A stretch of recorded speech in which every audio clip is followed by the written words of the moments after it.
हा प्रश्न CET 2021 ला थर्मोडायनामिक्स या चॅप्टरवर विचारला. An ideal gas at pressure P is adiabatically compressed so that its density becomes twice that of the initial.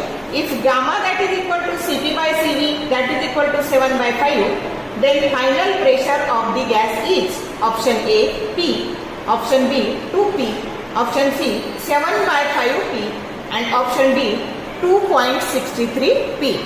आता इथे ॲडियाबॅटिक प्रोसेस मध्ये तुम्हाला काय दिलंय तर ही इनिशियल स्टेट आहे, ही फायनल स्टेट आहे.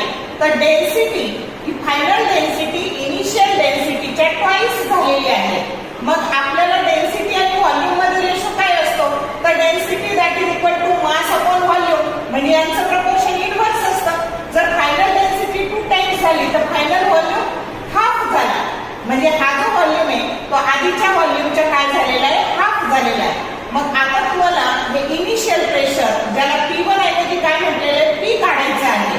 मग आता बघा आपण याला इथे इक्वेशन ऑफ स्टेट घेणार, ॲडियाबॅटिक कंप्रेशन आहे आणि इक्वेशन ऑफ स्टेट घेणार PV raise to gamma that is equal to constant.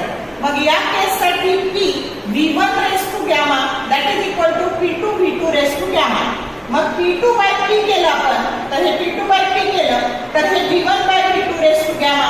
आता हा V2 झालेला आहे V1 बाय 2, V1 कॅन्सल झालं, डिनॉमिनेटरचा डिनॉमिनेटर इट बिकम्स न्यूमरेटर.